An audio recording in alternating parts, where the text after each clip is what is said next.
అయితే ఇప్పుడు ఎక్కడో గుంటూరులో ఒక సాధారణ కుటుంబంలో పుట్టిన వ్యక్తి స్టార్ రైటర్. అంటే ఎవరన్నా పెద్ద డైరెక్టర్ అడిగినా కూడా రాయలేని స్థితి. అంటే చేతిలో ఒక 15 సినిమాలు 20 సినిమాలు రన్ రన్ అవుతున్న స్థితికి రావడం అంటే అవును. ఆ జర్నీ అనేది not an ordinary journey sir. అవును. అదేదో జస్ట్ కష్టపడిపోతేనో లేకపోతే దీంతో వచ్చేది కాదు. సో ఎలా జరిగింది సార్ ఆ జర్నీ అనేది అసలు టోటల్గా? అంటే నేను పుట్టినప్పటి నుంచి నేను కవిని కాదు. ఉమ్, అలాగని మా ఇంట్లో విద్యావంతులు లేరు. మా నాన్న చదువు లేదు. ఉమ్, మా అమ్మకి చదువు లేదు. ఒకటో తరగతి రెండో తరగతి అంతే. ఆ, ఎవరు మా ఇంట్లో చదువుకున్న వాళ్ళు లేరు. ఉమ్, కానీ నన్ను చదువుకోవాలని అని నాకు అనిపించింది. ఎందుకు అనిపించిందో చదువుకుంటామంటే చదువుకుంటా ఉమ్, చిన్నప్పుడే. ఉమ్, అప్పుడు మా నాన్న ఆ, ఇక్కడ స్కూల్లో పడేశారు. Elementary yes sir. స్కూల్లో పెదకాకని. ఉమ్, అంటే నేను చదువుతూ ఉంటే వాళ్ళ అందరు పిల్లలు స్కూల్ టీచర్సు హెడ్ మాస్టరు అడుగుతుంటే మా నాన్నకి సుబ్బారావు పిల్లోడు బాగా చదువుకుంటాడు, ఉమ్, చదివించు అంటారు. 7 సంవత్సరాలు ఏడో తరగతి దాకా చదివిన తర్వాత ఇంకా డబ్బులు అయిపోయినాయి. డబ్బులు లేవు. ఏడో తరగతి నుంచి తర్వాత చదవడానికి. ఆ, ఉమ్, అంటే నన్ను చదివించడానికి లేవు. అదే సార్. బుక్ కొనడానికి. కొనడానికి కానీ ఉమ్, అవి కానీ చెప్పులు కానీ ఉమ్, అవి లేకపోతే మా నాన్న ఏం చేశాడంటే నేను చదువుకుంటానంటే మోతడకని ఊరుంది గుంటూరు నుంచి అమరావతి వెళ్తుంటే మోతడకలో మా మేనత్త ఓకే. వాళ్ళకు స్థితిపరులే ఉమ్, మా నాన్న చెల్లెలు నన్ను తీసుకెళ్ళి ఆయన వాళ్ళ ఇంట్లో పెట్టాడు. పెట్టి చెల్లెమ్మ ఇది నేను చదివించుకోలేకపోతున్నాను, 10వ తరగతి దాకా చదివించు ఇక్కడ అంటే ఆమెకి పిల్లలు లేరు. మా మేనత్తకి ఓకే. నలుగురు మేనత్తలకి పిల్లలు లేరు. నలుగురికి లేరు. ఆ, మా నాన్న కొడుకే పిల్లలు. ఓకే. అది నువ్వు పోనయ్యా, నేను వదిలిపెట్టి వెళ్ళిపో. అట్టానే వదిలిపెట్టి వెళ్ళిపోయాడు. ఉమ్, అక్కడ నుంచి 10th క్లాసు. ఉమ్, 10th క్లాస్లో మంచి మార్కులు వచ్చినాయి. మారిస్తే వచ్చి ఆ, ఇంట్లో చెప్పారు, ఒరే చదువుకుంటున్నాడు బాగా, 10th క్లాస్ చదివాడు, మంచి మార్కులు వచ్చినాయి. ఉమ్, అందుకని ఏం చేశాడంటే జేకేసీ కాలేజీలో ఉమ్, ఆ, ఒక లెక్చరర్ ఎంకేఆర్ మారుపూడి కోటేశ్వరరావు గారు అని మా ఊరే, మా నాన్నకు ఫ్రెండ్. ఆయన కమ్మ హాస్టల్లో వార్డెన్. ఓకే. నువ్వు పో సుబ్బారావు, నేను వాడిని చూసుకుంటానులే అని నన్ను ఆ హాస్టల్లో పడేశాడు. ఉమ్, అంటే hostel free. JKC college Guntur. Um, sir. Rosaiah గారని ఉన్నాడు ప్రిన్సిపల్, స్ట్రిక్ట్. ఉమ్, నా చూసి 10th క్లాస్ బాగానే చదివావు రా నువ్వు, ఎవరు మీ నాన్న అన్నాడు. మా నాన్న ఏం చేస్తాడు అంటే కూలీ అండి అన్న. ఉమ్, ఓ కూలీ కొడుకు నువ్వు, అదే ఓకే చదువుకో, ఎంత దాకా చదువుకో, బాగా చదువుకోవాలి నువ్వు ఉమ్, అని అక్కడ ఇంటర్మీడియట్ సీట్ ఇచ్చాడు. నాగార్జున యూనివర్సిటీలో ఎంఏ సీట్ వచ్చింది. ఉమ్, మామూలుగా ఫ్రీగానే ఉమ్, ఓసీలోనే వచ్చింది. అది అది పాస్ అయ్యా. Yes sir. పాస్ అయిన తర్వాత మద్రాసు వచ్చా. ఈ మధ్యలోనే మా నాన్న ప్యాకెట్లో డబ్బులు బాగొట్టి ఉమ్, పిల్లాడి కోసం డబ్బులు చదువుకోవడానికి లేవు, ఇంట్లో లేదని ఆయన ఆత్మహత్య చేసి చచ్చిపోయాడు. ఓ మీ ఫాదరా? ఆత్మహత్య చేసుకొని అయ్యా. పొలంలో వెళ్ళి పెరామర్ ఫుల్ బాటిల్ తాగాడు. అయ్యా. క్లీన్గా చచ్చిపోయాడు, టెన్షన్ లేకుండా. ఉమ్, అంటే అమ్మో నేను తాగాను కాపాడడం లేకుండా. ఉమ్, అక్కడే నేను వచ్చేలోపే చనిపోయాడు. అయ్యా. అది బ్యాడ్ లక్ కొన్ని. ఆ తర్వాత మద్రాసు వచ్చి మద్రాసులో కొంచెం జాబ్ చేస్తా. అప్పుడు ఏంటంటే ఒక చిట్ ఫండ్, దవడ చిట్ ఫండ్స్ అని ఉంది. అప్పట్లోని బ్రహ్మానందం గారు అని చాలా మంచోడు, దేవుళ్ళు అంటాడు. ఉమ్, నాకు వెంటనే 200 రూపాయలు 400 రూపాయలు దానికి వచ్చి ఆడ వర్క్ చేశాను. నాకు నచ్చి ఒక 3-4 నెలలకే నన్ను మేనేజర్ చేశాడు ఓ. ఆ బ్రహ్మానందం గారు. ఉమ్, ఉమ్, అక్కడి నుంచి ఏంటంటే మార్గదర్శిలో వచ్చింది ఛాన్స్ నాకు. ఉమ్, స్టాండర్డ్ కదా. ఖమ్మం వెళ్ళా ఒకే రోజు. ఉమ్, నాకెందుకు నసల. ఉమ్, మనిషి. మా ఊరు వెళ్ళిపోయా. ఊళ్ళో ఉండలే వద్దనుకొని ఉమ్, ఏ బొంబాయి వెళ్దాం అనుకున్నా. అంటే నాకు ఏంటంటే బస్సు ఎక్కా, ఆడికి వెళ్దాం వెళ్ళిపోదాం అని. తిరుపతి వెళ్దాం చూద్దామని. తిరుపతి వెళ్దామంటే నాయుడుపేట దగ్గర ఎక్కడ ఆగింది తెల్లారగట్ట. అయితే టీ తాగుతుంటే అందరూ ఆడ బస్సు ఉంది, వాళ్ళు ఆర్టీసీ బస్సు అది ఉంది. అది సార్. ఇప్పుడు తిరుపతిలో ఏం చేయాలని నేను అనుకున్నా. ఆ బస్సు ఏంటంటే అంటే అడిగితే ఒక్క రోడ్డు మద్రాసు వెళ్తుంది, మద్రాసు వెళ్తుంది. మద్రాసు వెళ్దాం అని ఎంత అంటే 5 రూపాయలు అక్కడ పోసి అక్కడ దిగిన తర్వాత అక్కడ నుంచి ఇక్కడ దాకా వచ్చా. ఒక మధ్యతరగతి కుటుంబం నుంచి చదువుకోవడానికి కూడా ఇబ్బందులు పడి బట్ ఏదో రకంగా చదువు పూర్తి చేసి ఇదంతా చేసి ఉన్నప్పుడు ఏంటంటే ఒక ఉద్యోగమే అనేదే ఉంటుంది. కానీ ఎవరి మైండ్లో అయినా కూడా మనం అంటే సినిమా ఇండస్ట్రీకి వెళ్దాం లేదా అక్కడ ట్రయల్స్ వేద్దాం, లేదు. ఇది ఉండదు సార్ ఎవరికి కూడా. ఎందుకంటే భయం, అవుతాదో తెలియదు కాబట్టి. అవును. బట్ మరి మీరు ఏ మొండి ధైర్యంతో అలా మరి సినిమా ఇండస్ట్రీ వైపు వచ్చారు? అంటే నాకేం నమ్మకం ఏంటంటే నేను ఎక్కడున్నా ఆడ ఏ పనైనా నేను చేయగలను, ఒకటి నా నమ్మకం. ఎన్ని అవర్స్ అయినా చేయగలను. పొద్దున్నే 7 కాడ నుంచి నైట్ 12 దాకైనా నేను వర్క్ చేయగలను. నాకు వెరీ హెల్తీగా ఉంటా, వెరీ హెల్తీగా ఉండేవాడిని. అప్పటికి ఇప్పటికి అంతే. అప్పుడు ఇంకా హెల్తీ. 10 గంటలు 12 గంటలు 15 గంటలు కూడా వర్క్ చేసిన రోజులు ఉన్నాయి. టమాటా పుట్లు కుట్టిన రోజులు, సినిమా హాల్లో టికెట్లు చింపిన, నేల పెంచే ఇవన్నీ చేశారు మీరు. నాజ్ థియేటర్ ఇప్పుడు ఉంది కదా. అవును సార్, అవును. నాజ్ అందులో నేల క్లర్క్ని ఓకే టికెట్లో అమ్మేవాడిని బుకింగ్లో. ఆ తర్వాత టమాటా పుట్లు కుట్టేవాడిని. సీజన్లో టమాటాలు వస్తాయి కదా, అవును, అవి గంపలో పెట్టి తాడుతో కుట్టాలి కదా, అవును, గుడ్డతో.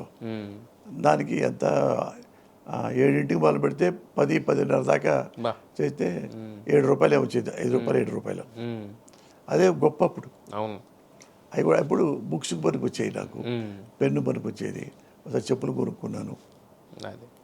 అట్లా అవన్నీ నాకు సంతోషం కూడా. ఇప్పుడు చదువుకుంటా ఎవరు అడగరు కదా. మా నాన్న చనిపోయాడు కదా, మా అమ్మ నేను వాళ్ళు వేరే వాళ్ళు. అది ఏ బంధువు మాకు ఒక 10 రూపాయి సాయం చేయాలి ఇచ్చిన వాళ్ళు లేరు. తర్వాత నా దగ్గర సాయం పొందారు, అది వేరే లెక్క. అప్పుడు జింబో వల్ల పోసాని కృష్ణపల్లి అయిపోయాడు. అసలు పేరు జింబో కాకానంత. దాంతో పోసాని కృష్ణపల్లి అయిపోయాడు మా బంధువులకు కూడా. అప్పుడు నేను అరే అనడానికి కూడా వాళ్ళకి సిగ్గొచ్చి ప్రేమగా మురళి, అబ్బాయి మురళి, ఆ లెవెల్కి వచ్చాం. అది అక్కడ నేను నా సొంతంగా నేనే పని చేసుకునేవాడిని, ఎవరిని అడగల. ఓకే. మా మేనమామల్ని వాళ్ళని అత్తలకి అక్కల మొత్తాన్ని ఎవ్వడు, మా అమ్మ నేను. అసలు మా అమ్మ ఎలా ఉంటుందో నేను మా అమ్మని ఫాలో అయ్యేవాడిని. ఎప్పుడు క్వైట్గా ఉంటుంది, సిన్సియర్గా ఉంటుంది. ఎవరు ఒక మాట అన్నపడదు, అనదు. అట్లా నాకు ఇష్టం. మీ వ్యక్తిత్వం అంతా కూడా మీ అమ్మగారి దగ్గర నుంచి? మా అమ్మ నుంచి. మా అమ్మ తర్వాత మా నాన్న, మా అమ్మే ఫస్ట్. అట్లా చేసుకొని మద్రాసు వచ్చిన తర్వాత ఇవన్నీ నా కష్టాలు అనిపించలా. ఏది మళ్ళా గురువు గారికి కాళ్ళు పట్టడమైనా, గురువు గారి ఆరోగ్యానికి మందు రాయటానికైనా, ఇంకో గురువు గారికి మందు రాయటానికైనా కానీ అవి నాకు పెద్ద ఇష్యూ కాదు. వాళ్ళిద్దరు నాకు తండ్రి లాంటి వాళ్ళు. పరచూరి గారు, నా గురువు పరచూరి పెద్దస్తు గోపాలకృష్ణ గారు. రాసుకుంటా ఉన్నాను నేను బయట వరండాలో. అలా అసిస్టెంట్ డైరెక్టర్, కో డైరెక్టర్ ఉంటారుగా. నేను ఫైల్ పట్టుకుని వెనక నుంచున్నా. ఆయన రాసుకుంటూ చూశాడు, ఎవరయ్యా నువ్వు అని. కొత్తవాడు ఉంటాడు కూడా.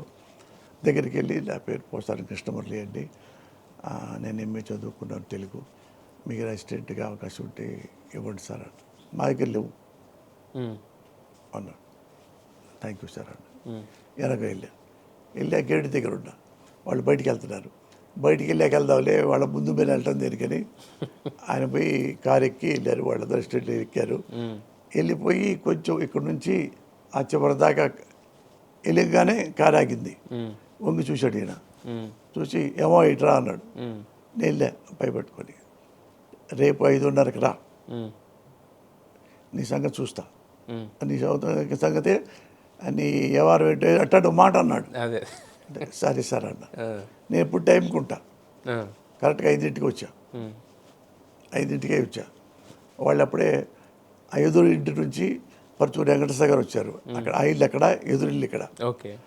అంటే ఇది చెప్పాడు, పెద్దబ్బాయి ఇదిగో ఈ కుర్రాడేరా, ఎంఏ చదివాడు అంటే, ఏమయ్యా పిచ్చా మీకు, సినిమాలు వచ్చి చదువుకున్నావు, ఎంఏ చదువుకున్నావు, పాస్ అయ్యావంట, లెక్చరే చేసుకోవచ్చు కదా, సినిమాలు వేషాలు గీసాలు పిచ్చారంటే నేనేం మాట్లాడలే కామ్గా. మాట్లాడు ఎందుకు ఏం మాట్లాడుతున్నాడో తెలియదు ఏంటో అని, నాకు భయం ఎందుకు లేదు చెప్పి భయం అని ఆగా కామ్గా. ఆన్సర్ చెప్పినా కానీ బాగోదు కదా. అంటే మావాడు ఎలాగంటాడు లేవయ్యా, దా కూర్చోద్దా. అంబాసిడర్ గారు నన్ను మధ్యలో కూర్చోబెట్టారు. ఆ పక్క ఈ పక్క, ఆ పక్క వెంకటేశ్వరరావు గారు, ఈ పక్క గోపాలకృష్ణ గారు.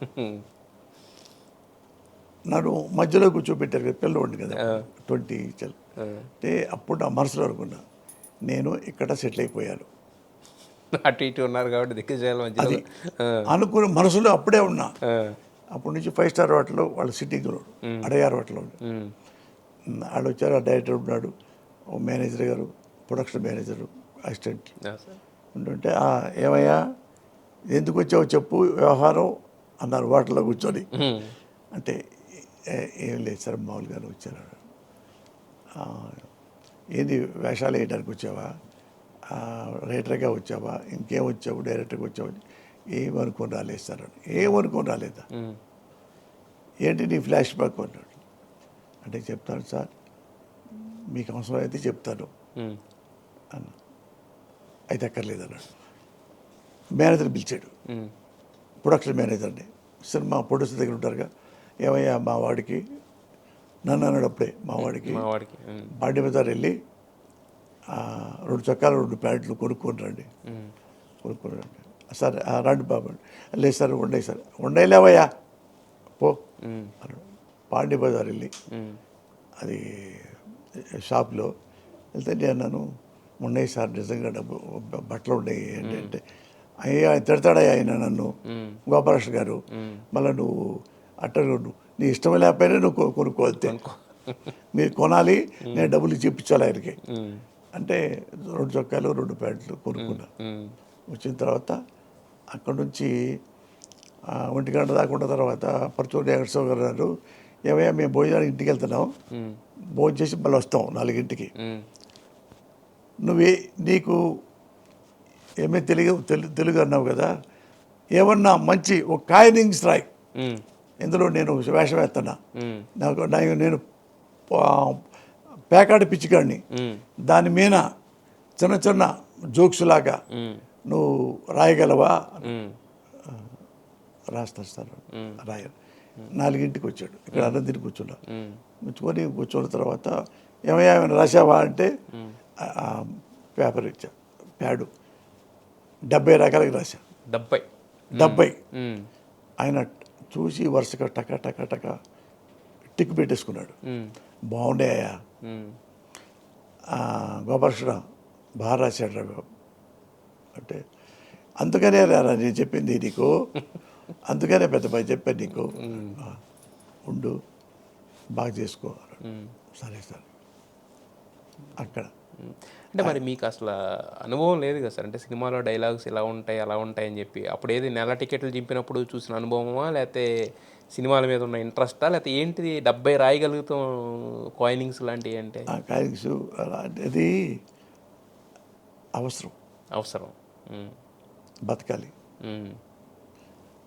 బతకాలి అని సిన్సియర్గా అనుకున్న వాడికి ఈ అవసరం అనేది పెద్ద ఇష్యూ కాదు. ఆ చేతులు అలాగే ఆడతాయి. ఆ పెన్నుని ఎలా తిప్పాలంటే అలా తిప్పగలవు. నిజంగా బతకాలి అనుకుంటే, వీడు కాబట్టి ఆడు అనుకుంటే రావు. ఇది చెప్పాడు, నేను చేస్తా, అట్టా అన్నీ చేస్తా, అన్నీ అలా చేశా, అన్నీ. అది అక్కడి నుంచి 50 సినిమాలు అది చేశా. అది ఓన్లీ అది చేశాను. వాళ్ళు నవల్స్ రాశారు, నవల్స్ నేను ఆయన చెప్తుంటే నేను రాశాను. తర్వాత ఇంట్లో పనులు చేశాను, వాళ్ళకి పనులు చేశాను, వెంకటేశ్వర గారి ఇంటికి పని చేశాను, ఆయనకి పని చేశాను. అన్నీ బాయ్ లాగా అనుకోండి, బిడ్డలా అనుకోండి, అసిస్టెంట్ అనుకోండి. నేను మాత్రం వాళ్ళిద్దరిని నేను దేవుళ్ళలాగా 5 ఏళ్లలో 4.5 సంవత్సరాలు అదే అలాగే అనుకున్నాను.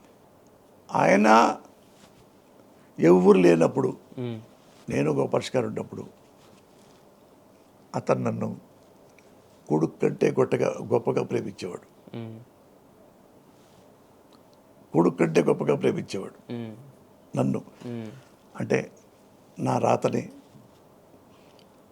నా పనిని, నా సిన్సియారిటీని, అవన్నీ ఆయనకి బాగా ఇష్టపడేవాడు. బాగా చాలా ఇష్టపడ్డాడు, చాలా ఇష్టపడేవాడు. అందుకే నేను వాళ్ళు ఎంత ఫాస్ట్గా రాస్తారో అంతకంటే ఫాస్ట్గా రాశాను. నేను ఉపయోగపడాలి వాళ్ళకని. నాకు రైటర్ అవ్వాలని కోరిక లేదు, వేషాలన్నీ లేవు, ఏమీ లేదు, ఆ చదువుకోవాలి. నన్ను అవకాశం ఇచ్చారు. అట్లా నేను ఎంఫిల్ చేస్తుంటే సీట్ వచ్చింది సార్ నాకు, 2 గంటలే సార్ షూట్ అంటే మధ్యలో వెళ్ళిపో అన్నాడు గోపాలకృష్ణ గారే అన్నాడు. ఉంటే నేను అట్లా ఇక్కడ నుంచి 13BA బస్ ఎక్కి ట్రిపుల్ కేను లాస్ట్లో దిగితే అదే ప్రెసిడెన్సీ కాలేజ్. ఓకే. అప్పుడు నా గైడు 2 గంటలు, గంటన్నర అడ్వైజ్ చేసుకునేవాడు, నేను రాసుకునేవాడిని. ఆ తర్వాత ఎంఫిల్ ఫస్ట్ క్లాస్లో పాస్ అయ్యా. సూపర్. ఇది వేరే కాలేజీకి వెళ్ళి ఎగ్జామ్ రాయాలి. ఫస్ట్ క్లాస్లో పాస్ అయిన తర్వాత డాక్టరేట్ సీట్ వచ్చింది. అప్పటిదాకా బాగుంది బండి. అభిప్రాయ భేదాలు ఎందుకు వచ్చినాయంటే అది మనకు చెప్పడం భావ్యం కాదు. ఇది ఇప్పుడు మీరు చెప్పిన ఇందాక 5 సంవత్సరాల్లో 4.5 సంవత్సరాలు అన్నారు. ఆ 6 నెలల గురించే మీరు మాట్లాడేది. గురించి అంటే నాకు తెలిసి స్వతహాగా పోసాని కృష్ణమూర్తి నాశనం కావాలి అని ఇప్పుడు పరుచూరు గోపాలకృష్ణ గారు యోచించడం అసలు అంటే వీడు నాకు పాతిన విత్తనం, వాడు చిట్టయ్యాడు, మొక్కయ్యాడు, చిట్టయ్యాడు, నీడయ్యాడు, ఆడు మంచోడు అనే అనేది ఉంది, ఇప్పటికీ ఉంది. కానీ ఆ 6 నెలలు ఏదో దురదృష్టం, ఆయన దురదృష్టం, నా దురదృష్టం. ఆ 5 నెలలు నాకు బాధ లేకపోతే నేను చనిపోయేదాకా వాళ్ళ దగ్గర ఉండేవాడిని. నాకు ఇష్టం, నాకు రైటర్ అవ్వాలని కానీ ఏ ఆలోచన లేదు నాకు. నాకేంటంటే చదువుకోవాలి, దీంతో డాక్టరేట్ కదా, డాక్టరేట్ అయిపోవాలి, తర్వాత డీలిట్ చేయాలి. అప్పుడు అసిస్టెంట్ ప్రొఫెసర్ అయిన తర్వాత వాళ్ళ దగ్గర అడిగి నేను యూనివర్సిటీ అసిస్టెంట్ ప్రొఫెసర్ వచ్చింది సార్, ఆడ ప్రొఫెసర్ అవుతాను, ప్రొఫెసర్ చేసుకుంటూనే మీ దగ్గర వర్క్ చేసుకుంటారు అని అడగాలనేది అది ఉంది మనసు. ఆ 5 నెలల్లో తారుమారైపోయింది నా ఆలోచనలు, నా అభిప్రాయాలన్నీ పోయినాయి. అది గోపాలకృష్ణ గారి మనస్సాక్షికి తెలుసు, వాళ్ళ ఇంట్లోకి తెలుసు, వెంకటేశ్వర గారికి తెలుసు. అందుకని అక్కడి నుంచి రైటర్ అవ్వాలి కోరిక నాకు లేదు. ఆ డిస్టర్బెన్స్లో మోహన్ గాంధీ గారు ఆయన దేవుళ్ళలాగా నాకు, నువ్వేమయ్యా ఎప్పుడు ఇన్ని సంవత్సరాలు ఉన్నావు, బాగా చదువుకుంటావు, రైటరు గోపాలకృష్ణ గారు ఎట్లా రాస్తావు అట్లా రాస్తావు, వెంకటేశ్వర గారు ఎలా చేస్తాడు స్క్రీన్ ప్లే నువ్వు అలాగే చేస్తావు, నువ్వు ఉన్నప్పుడు చేసుకోతే నువ్వు ఎప్పుడు పెద్ద అవుతావు, ఎప్పుడు నువ్వు పెళ్లి చేసుకుంటావు, నీకంటే ఉండొద్దా, అదే లేదు సార్ డాక్టరేట్ చేసుకుంటావు, నీ తొక్కలో డాక్టరేట్ ఏం చేసుకోవద్దు కానీ చేయి, ఇది నువ్వన్నీ ఇప్పుడు వాళ్ళంత గొప్పగా రాస్తున్నావు, మరి ఇండస్ట్రీలో వాళ్ళే కదా గొప్పగా రాసేది, అంటే అట్లా రాస్తావు నువ్వు, నీతో రాపించుకుంటున్నాం మేము వాళ్ళ నీ అసిస్టెంట్ రూపంలో.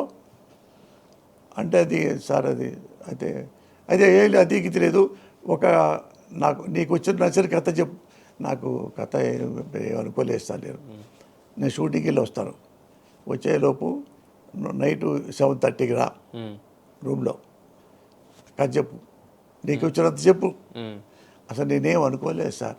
ఏదోటి అనుకోవయా. గాంధీ గారు నన్ను ప్రొవోక్ చేశారు, నాకు పునర్జన్మనిచ్చారు అని చెప్పడంలో పెద్ద ఇష్యూ కాదు అది. ఆయన ఆ రోజు ఆ మాట అనకపోతే ఇండస్ట్రీలో ఉండేవాళ్ళు కాదు అసలు. అదే లేదు, ఏ చదువుకుంటా నాకు వాళ్ళని తిరుగుతుండేవాడిని. ఇప్పుడు ఎక్కడో అసిస్టెంట్ ప్రొఫెసర్ రిటైర్ అయిపోయి ఒక కర్ర పట్టుకొని ఆ బీచ్లో తిరుగుతూ ఉండేవాడిని నేను మా ఆవిడ. అది నాకు ఇష్టం. అదే నాకు వాయిస్ నాకు ఇష్టం అదే మాట్లాడటం అంటే. సార్. అట్లా గోపాల్ మోహన్ గాంధీ గారు ఆయన నచ్చింది. ఎంత చెప్పాను నేను? 15 నిమిషాలు చెప్పాను. ఏమయ్యా 2 గంటల సినిమా కథ 15 నిమిషాలు చెబుతావా? అందుకనే కదా సార్ నాకు తెలియదు సార్, అది ఏదో కొంచెం మీరు చెప్పాను సార్ అన్నాను. పెడితే ఆయన ఎమ్మడే ఫోన్ చేసి పిఏపి సుబ్బారావు గారని పెద్ద బ్యానర్ ప్రసాద్ ఆర్ట్ పిక్చర్స్ అని, ఓకే సార్. అఖిల నాగేశ్వర గారు వియంకుడు, సుశీలమ్మ గారి మామయ్య, ఆయన అనమాట. ఆయన కొడుక్కి ఇంకొక సాయి గారు ఉన్నాడు, పెంపుడు కొడుకు. అసలు కొడుకేమో సుశీలమ్మ గారి భర్త. రెండో తమ్ముడు కొడుకు ఆయన పెంచుకున్నాడు. ఆయన అడిగి, బాబు కథ ఓకే అయిపోయింది, మనం ఆర్టిస్టులు బుక్ చేసుకోవటమే అన్నాడు. ఎవరు పరుచూళ్ళు చెప్పారా అన్నాడు ఆయన ఫోన్లో. కాదు బాబు, వాళ్ళ అసిస్టెంట్ పోసారి. ఓ మురళి చెప్పాడా, వెరీ గుడ్ అండి. నాకు చెప్పకుండానే సుబ్బారావు గారు పిలిచారు. ఆ సుబ్బారావు గారు ఇట్లా అసిస్టెంట్ అతను కృష్ణమురళి బాగా రాశాడు సార్, డెవలప్ చేసుకోవచ్చు నమ్మను. ఏంటికి కథ చెప్పు అన్నాడు. ఎందుకు ఎట్టి పెట్టారు అనుకునే ఫిట్టింగు, నేను ఎప్పుడు ఒక 20 నిమిషాలు చెప్పాను. ఎట్లా అనుకున్నాను సార్ భయం వేసి. అంటే మా సంస్థలో అన్ని ఫ్యామిలీ డ్రామాలు సినిమాలు చేసాం. అర్ధాంగి అవి ఆదర్శకూడము ఇల్లరికి అవి చేసాము. అంటే పోలీసు కథ ఎప్పుడు చేయలేము మేము. అయినా బాగుంది, నాకు నచ్చింది, నువ్వు చేసుకో. ఏం సినిమా సార్ అది? Police brothers 100 days cinema. నా కోసం ఆ సినిమా ఆడింది అంతే. నా స్టామినాతో, మాటలకి, సీన్స్కి, క్లాప్స్ థియేటర్లో, అది అంటే అంత వచ్చింది గుండెలోంచి నాకు. నేను ఎవరెవరికో రాశా, నాకు నేను రాసుకోవాలి. సేమ్ అలాగే 5-6 రోజుల్లో రాసేస్తా. 2 daysలో ఎన్నో రాశా కదా, మాటలు ఎన్నో రాశా. ఇప్పటి వరకు మాకు పూరి జగన్నాథ్ గారే తెలుసు, ఫాస్ట్గా రాస్తామండి బాస్. మరి 2 రోజులు ఒక్కరోజు సినిమా మొత్తం రాసిన రోజులు ఉన్నాయి. Super sir. ఒక్క రోజుకి ఓకే, అట్లా ఉండేవాడిని షార్ప్గా. అది చేసుకో అని అడ్వాన్స్ మురళి కంటే అమ్మ అడ్రస్ అక్కడ అసిస్టెంట్ చెప్పలా పరశురాళ్ళకి. అంటే వాళ్ళు 40,000 ఇచ్చి అడ్వాన్స్. ఓరు నాయన 40,000 గుండె అయిపోయింది నాకు. ఆ 40,000 అందుకోగానే ఇక మైండ్ అంటే ఇక ఉందాము ఇక్కడ సెటిల్ అవుదాము అనే ఒక ఫీలింగ్ వచ్చేసింది సార్. ఇంకా అట్లేదు నాకు, అట్టలేదు. 40,000 వచ్చినాయి కదా అని అనుకుని ఆలోచించి ఏం చేయాలి 40,000 అని చెప్పి, అందులో ఒక 25,000 తీసుకెళ్ళి, వాళ్ళకి అప్పుడు కోపంగా ఉంది వెళ్ళిపోయారని ఉంటుంది కదా నాన్న, అప్పుడు వెళ్ళిపోయాడు సడన్గా వెళ్ళిపోయాడు అన్నట్టు ఉంటుంది కదా. వాళ్ళు అట్ట నాది ఉన్నది నాకున్నది నా ప్రాబ్లమ్స్ వెళ్ళి ఆయన దగ్గరికి వెళ్ళి ఆ 40,000లో 25,000 పరుచుకుని వెంకటేశ్వర గారికి ఇచ్చా. ఏంటి 25,000 ఇస్తున్నావు అంటే వాళ్ళ అబ్బాయి చనిపోయాడు, వాళ్ళ అబ్బాయి పేరు మీద నాటకాలు పెడతారు. నాటకాల్లో ఎవరు ఉత్తమ నటుడు, ఉత్తమ స్క్రిప్ట్ ఉంటుంది, అట్లా ఉత్తమ స్క్రిప్ట్ అని ఒకటి పెట్టారు గద్దర్ పేరు మీద. నాకు గద్దర్ అంటే ఇష్టం, అందుకని ఉత్తమ కథ గద్దరు పేరు మీద 25,000 నేను ఇచ్చా. నాకు అప్పుడు ఏంటంటే ఆయన నుంచి వచ్చాము, ఇద్దరి నుంచి వచ్చాము అని 25,000 ఇచ్చా. ఆ 15,000 పెట్టుకున్నా. లేకపోతే ఈ 40,000 తీసుకెళ్తే మా అమ్మాయి దగ్గరికి ఇద్దామనుకొని కూడా అనుకున్నా. అంటే వీళ్ళ రుణానుబంధం తీర్చుకోవాలి అని చెప్పి ఆ 25,000 అప్పట్లో 25,000 అప్పట్లో 5,000 అంటే ఇప్పుడు 91లో ఉమ్, 91లో ఉమ్, అది ఇచ్చారు. ఒక వెరీ గుడ్ అన్నాడు ఆయన. అంతే.